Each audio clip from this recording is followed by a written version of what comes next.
요즘 전 세계의 재력가들이 대한민국에 몰려오고 있다는 소식이 전해지고 있습니다. 일명 한국 러시라고도 하는데요. 전 세계 상위 재력가들에게 왜 한국 이민이 주목받고 있는 걸까요? 그들이 찾던 완벽한 삶의 조건이 모두 여기에 있습니다. 안전한 생활 환경, 세계적 수준의 의료 서비스, 그리고 폭발적인 K컬처의 매력까지. 2023년 기준 한국은 OECD 국가 중 범죄율이 낮은 편이며 세계보건기구 의료 서비스 평가에서도 높은 순위를 기록했습니다. 이러한 모든 요소들이 한국을 재력가들의 새로운 선택지로 만들고 있습니다. 이러한 재력가들 중에 특히 한국 이민에 대해 고민을 많이 하고 괄목상대할 만한 사례가 있는데요. 이 사연자분이 대한민국의 어떠한 부분 때문에 한국 이민을 고민하고 오게 되었는지 자세히 알아보겠습니다. 이곳에서 더는 살 수 없다고 생각한 날, 내 안의 모든 것이 무너져 내렸다. 프랑스의 건축 기업가의 사연자분은 지금도 그날 밤을 잊지 못합니다. 어느 순간부터 매일 밤, 그는 집 안에 설치된 CCTV 화면을 멍하니 바라보며 시간을 보내곤 했습니다. 대문을 지나가던 낯선 발소리, 정원을 비추던 희미한 그림자 하나에도 가슴이 덜컥 내려앉는 기분이었죠. 안녕하세요. 저는 프랑스 파리 근교에서 건축회사를 운영하며 성공적인 삶을 살고 있던 줄리앙입니다. 제 삶은 겉보기엔 모든 것이 완벽해 보였습니다. 파리 외곽의 조용하고 고급스러운 주택가에 자리 잡은 우리 집은 아름다운 정원과 넓은 거실을 자랑했습니다. 아내와 두 아이는 제 삶의 전부였고 가족과 함께 보내는 시간은 매 순간 감사로 가득했습니다. 우리는 함께 정원에서 식사를 즐기고 주말이면 크루즈 여행을 떠나며 그야말로 그림 같은 일상을 누리고 있었습니다. 그러나 몇 년 전 그 평화로운 일상이 균열을 일으키기 시작했습니다. 제가 사랑했던 파리는 이제 더 이상 제가 알던 도시가 아니었습니다. 시위와 폭동, 그리고 점점 심각해지는 사회적 불안이 우리 삶을 위협하기 시작했기 때문입니다. 내가 믿었던 도시는 어디로 갔을까? 처음에는 단순한 사회적 항의로 보였습니다. 2018년 정부의 경제 정책에 반발하며 시작된 시위는 평화로운 목소리로 시작되었습니다. 사람들은 손팻말을 들고 거리를 행진하며 자신들의 의견을 전달했죠. 그 모습은 오히려 민주적인 참여로 느껴졌고 저는 그 상황을 심각하게 받아들이지 않았습니다. 하지만 시간이 지날수록 시위는 폭력으로 변질되었습니다. 도심의 유리창은 깨지고 거리에는 불에 탄 차량들이 방치되었으며 상점들이 약탈당했다는 소식이 들려오기 시작했습니다. 제가 늘 걸어다니던 아름다운 거리는 이제 혼돈의 중심지가 되어버렸습니다. 그 중에서도 가장 잊지 못할 날은 회사 근처에서 폭동이 벌어진 날입니다. 창문 밖으로 보이는 도심은 마치 전쟁터 같았습니다. 유리창이 깨지는 소리와 사람들이 고함을 지르는 소리가 귓가에 울렸습니다. 직원들은 공포에 휩싸였고 저는 핸드폰을 꼭 쥔 채 경찰에 도움을 요청했습니다. 괜찮아질 거야. 우리 회사는 안전할 거야. 스스로를 안심시키려 했지만 그날 밤 집으로 돌아와 CCTV를 확인했을 때 시위대가 주택가 근처까지 밀려왔다는 사실을 깨달았습니다. 우리 가족이 위험하다. 그날 이후로 저는 매일 밤 불안 속에 잠들었습니다. 파리 근교의 조용했던 주택가는 점점 불안정한 곳으로 변해갔습니다. 한때 우리 가족이 평온하게 산책하던 정원과 거리조차 위협적으로 느껴졌습니다. 정원을 손질하던 정원사의 발소리, 우체부가 대문 앞에 두고 가는 소포의 움직임까지 의심스러워졌죠. 이렇게까지 해야 하나? 저는 대문에 최신 보안 장치를 설치하고 집 전체를 감시할 수 있는 CCTV를 추가했습니다. 하지만 아무리 대비해도 마음 한구석의 불안은 사라지지 않았습니다. 가장 충격적이었던 사건은 아이들과 관련된 일이었습니다. 2024년 가을의 어느 평범한 아침, 저희 아이들이 다니던 학교 앞에서 한 소녀가 괴한들에게 납치되는 사건이 발생했습니다. 그 소녀는 다행히 몇 시간 만에 구조되었지만 그날 이후로 우리 가족은 걷잡을 수 없는 공포에 사로잡혔습니다. 아내는 학교 앞에서 무언가 잘못될까 봐 아이들을 직접 데려다주고 데려오는 일이 반복되었습니다. 줄리앙, 내가 아이들을 학교에 보내도 되는 걸까?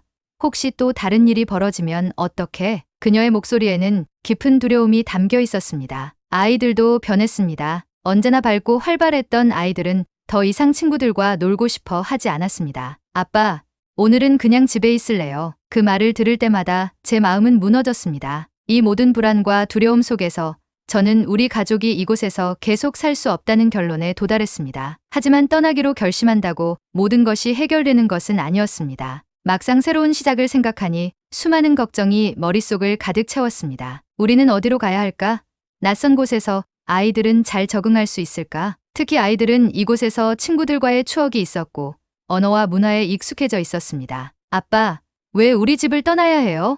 여기가 우리 집이잖아요. 막내딸 엘리가 제게 했던 이 말은 지금도 가슴을 아프게 합니다. 아내 역시 걱정이 많았습니다. 줄리앙, 정말 낯선 곳에서 우리가 다시 시작할 수 있을까? 우리가 그곳에서 받아들여질 수 있을지조차 모르겠어. 그녀의 목소리에는 자신감보다는 두려움이 더 크게 묻어 있었습니다. 하지만 제가 할 수 있는 선택은 하나뿐이었습니다. 우리가 사랑했던 이곳이 더 이상 우리를 지켜주지 못한다면 떠나야 한다고 결심했습니다. 무엇이든 해보자. 우리 가족을 지킬 수만 있다면. 아내와 저는 깊은 대화를 나눈 끝에 약속을 했습니다. 어떤 일이 있어도 우리가 함께라면 극복할 수 있어. 이 약속은 우리가 앞으로 마주할 낯선 길을 나아갈 수 있는 유일한 용기가 되었습니다. 이제 우리는 떠날 준비를 해야 했습니다. 유럽 내에서 이주할 국가를 알아보았지만 대부분의 국가들이 프랑스와 크게 다르지 않았습니다. 범죄와 불안정은 유럽 전역에 퍼져 있었고 경제적 어려움 또한 공통적인 문제였습니다. 결국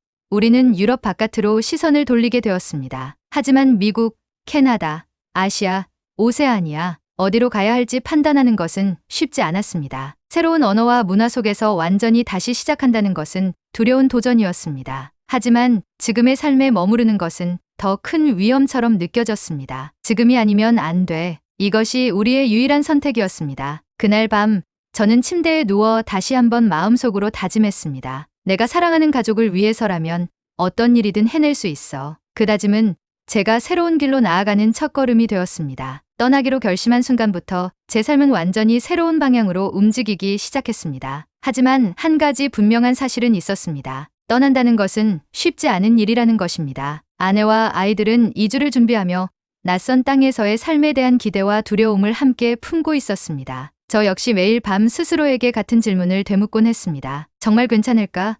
한국에서 우리는 다시 웃을 수 있을까? 처음에 우리는 이주할 나라를 결정하는데 많은 시간을 보냈습니다. 가장 먼저 떠오른 건 북미였습니다. 미국과 캐나다는 유럽을 벗어난 가장 대표적인 선택지였죠. 하지만 미국의 높은 범죄율과 비싼 의료비는 가족의 안전과 안정적인 삶을 우선으로 하는 우리의 기준에 맞지 않았습니다. 캐나다는 비교적 안정적이었지만 이민 절차가 너무나 복잡했고 정착 후 직업적 기회가 불확실했습니다. 결국 우리는 더 멀리 눈을 돌리기 시작했습니다. 그때 독일에서 알게 된 친구가 제게 한국을 추천해 주었습니다. 줄리앙, 한국에 대해 들어본 적 있어?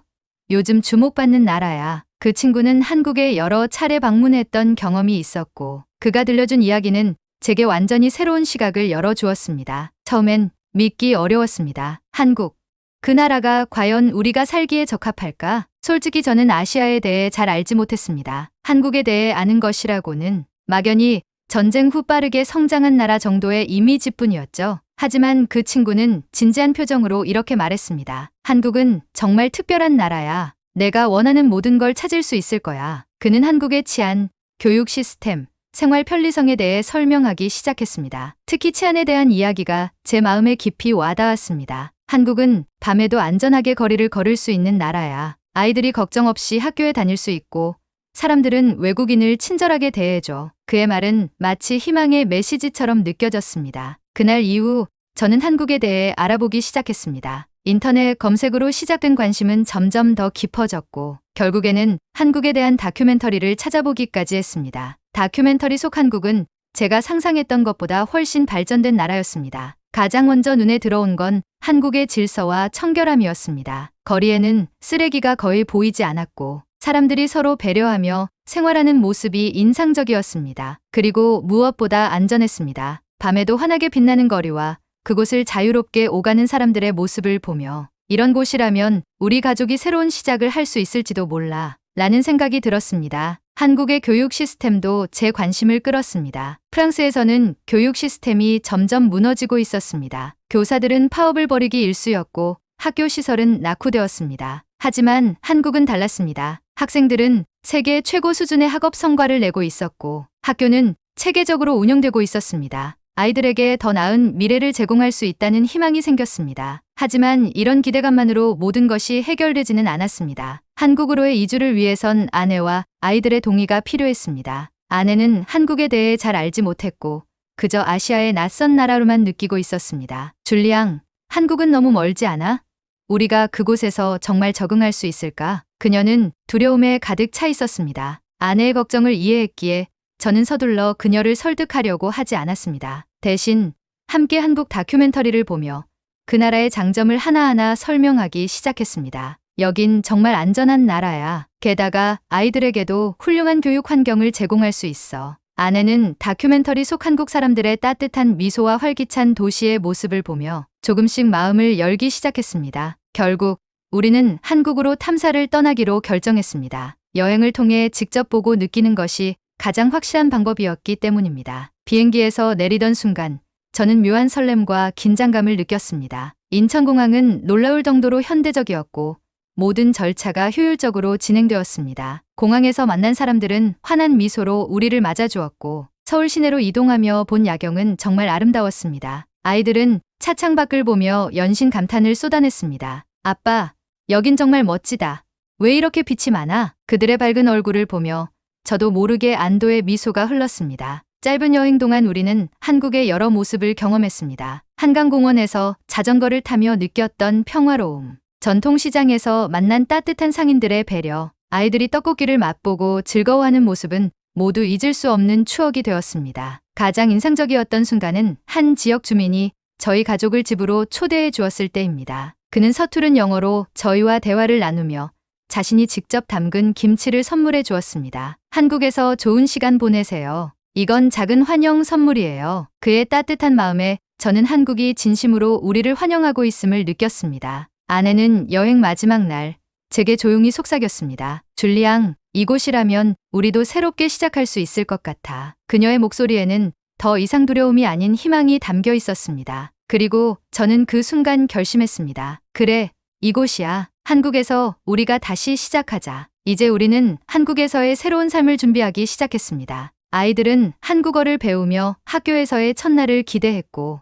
아내는 한국 요리를 배우기 위해 인터넷 레시피를 찾아보기 시작했습니다. 저는 건축 산업에 대해 더 깊이 조사하며 이곳에서 제 경험을 활용할 방법들을 구상했습니다. 한국으로의 결정은 두렵고도 설레는 모험이었습니다. 하지만 우리 가족은 서로를 믿고 함께할 준비가 되어 있었습니다. 이제 우리의 이야기는 새로운 장을 맞이하려 합니다. 한국으로의 이주 준비는 예상보다 훨씬 더 도전적인 과정이었습니다. 새로운 나라로 떠난다는 것은 단순히 집을 옮기는 일이 아니었습니다. 가족 전체가 낯선 환경에서 새롭게 적응하며 모든 것을 다시 배워야 한다는 뜻이었죠. 하지만 제가 한국행 비행기에 오르던 날 마음 한구석엔 묘한 기대감이 자리 잡고 있었습니다. 우리가 선택한 길이야. 이제 해내야 해. 스스로를 다독이며 가족과 함께 서울로 향했습니다. 서울의 한 아파트에 도착한 순간 우리는 새로운 환경에 적응해야 한다는 현실과 맞닥뜨렸습니다. 넓고 현대적인 인테리어, 최첨단 기술로 가득한 집 안은 우리를 환영하는 듯 보였지만 그 기술을 사용하는 법부터 배우는데도 한참이 걸렸습니다. 줄리앙,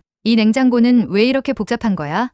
음료수 하나 꺼내려면 앱을 설치해야 한다니. 아내는 스마트 냉장고의 터치스크린을 살피며 당황한 표정을 지었습니다. 저 역시 생소한 환경에 적응하려 노력하며 한국의 주거지라도 익숙해지기 전까지는 그냥 낯선 곳일 뿐이라는 생각이 들었습니다. 하지만 가장 큰 문제는 기술이 아니라 우리 가족이 처음으로 겪은 언어 장벽과 문화적 충돌이었습니다. 한국에서의 첫 외식은 우리에게 진정한 문화적 도전이었습니다. 이웃 주민의 추천으로 근처 한식당을 찾은 우리는 테이블 위에 줄줄이 놓인 반찬들에 감탄하며도 살짝 당황했습니다. 이건 다 주문해야 하는 건가?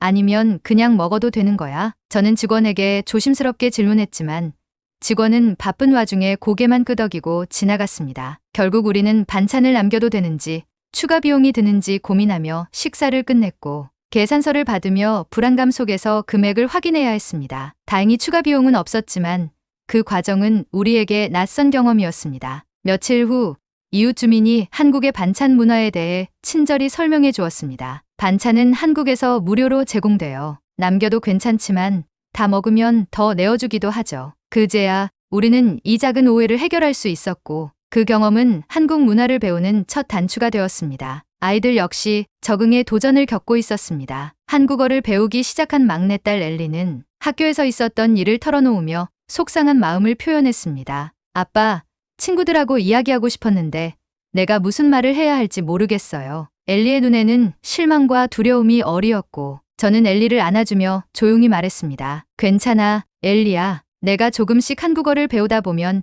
금방 친구들과 이야기할 수 있을 거야. 며칠 후 엘리는 작은 카드를 만들어 학교 친구들에게 나눠주었습니다. 이거 내가 만든 거야. 친구가 되어줄래? 카드에는 서툴지만 사랑스러운 한국어 문장이 적혀 있었고 그녀는 이 카드로 친구들과 첫 대화를 시작했습니다. 그날 이후 엘리는 조금씩 자신감을 되찾기 시작했고 학교에서의 하루가 끝나면 활짝 웃으며 저에게 그날 있었던 일을 들려주었습니다. 큰딸 클레어는 국제학교에서 다양한 국적의 친구들과 어울리며 빠르게 적응했습니다. 아빠, 한국 친구들은 정말 열심히 공부해요. 나도 더 노력해야 할 것 같아요. 그녀의 눈에는 경쟁심과 열정이 번쩍였고 저는 그녀가 한국에서 배운 도전 정신을 통해 더 성장할 것이라는 믿음이 생겼습니다. 아내 역시 한국 생활 속에서 새로운 자신을 발견해 갔습니다. 처음엔 낯선 환경의 불안감을 느끼던 그녀는 전통시장에 발을 들인 날부터 조금씩 변하기 시작했습니다. 줄리앙, 오늘 시장에서 정말 놀라운 경험을 했어. 그녀는 자신이 상인들과 나눈 대화를 들려주며 미소 지었습니다. 내 서툰 한국어를 듣고도 기다려주며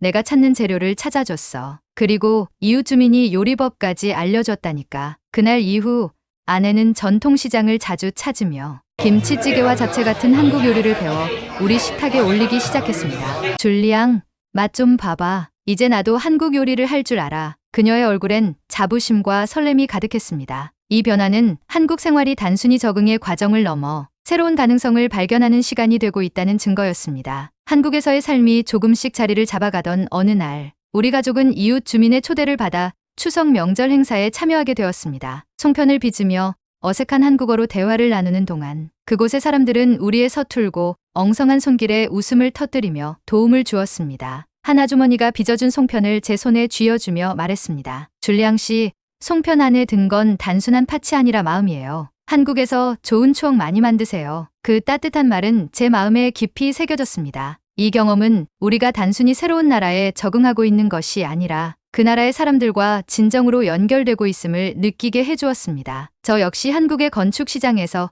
가능성을 발견하기 시작했습니다. 한국의 스마트 건축 기술은 제가 유럽에서 경험한 것들과 완전히 다른 차원의 혁신을 보여주었습니다. 특히 대형 프로젝트에 참여하며 한국의 기술력을 직접 경험하는 동안 이곳에서 제 전문성을 발휘할 수 있다는 자신감이 생겼습니다. 한 번은 프로젝트 팀원 중 한 명이 제게 말했습니다. 줄리앙님, 프랑스의 감각과 한국의 기술이 만나면 정말 대단한 결과를 만들어낼 수 있을 거예요. 그 말은 저에게 한국에서의 삶이 단순히 생존의 과정이 아니라 새로운 성공을 만들어가는 기회가 될 수 있다는 확신을 주었습니다. 모든 것이 완벽하진 않았습니다. 우리는 여전히 한국어를 배우고 있었고 때로는 문화적 차이로 당황스러움을 느끼기도 했습니다. 하지만 그 과정을 통해 우리 가족은 서로를 더 깊이 이해하게 되었고 새로운 환경에서도 웃음을 잃지 않는 법을 배웠습니다. 아이들은 한국어로 친구들과 농담을 주고받으며 하루가 다르게 성장하고 있었고 아내는 요리뿐만 아니라 한국의 전통 문화를 배우며 이곳에서 우리가 새로운 이야기를 쓰고 있어 라고 말하곤 했습니다. 그리고 저 역시 한국의 동료들과 협력하며 이곳에서의 새로운 성공을 만들어가고 있었습니다. 이 모든 경험은 우리 가족에게 새로운 삶의 의미를 가르쳐 주었습니다.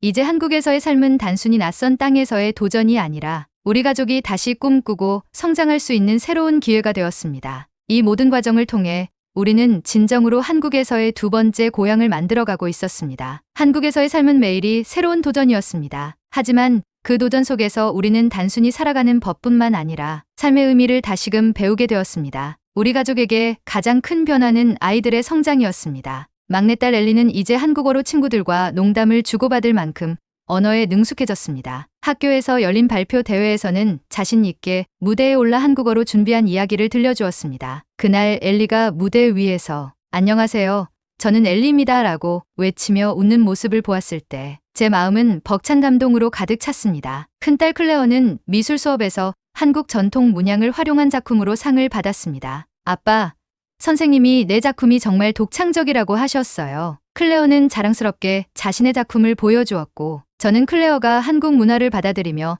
새로운 창작 기회를 발견한 것을 보며 뿌듯함을 느꼈습니다. 아내 역시 한국에서 완전히 새로운 자신을 발견했습니다. 처음엔 낯선 환경에 불안해하던 아내는 이제 한국의 전통 요리를 배우고 이웃들과 나누며 적극적으로 삶을 즐기고 있었습니다. 줄리앙, 이제 나도 김밥을 말 줄 알아.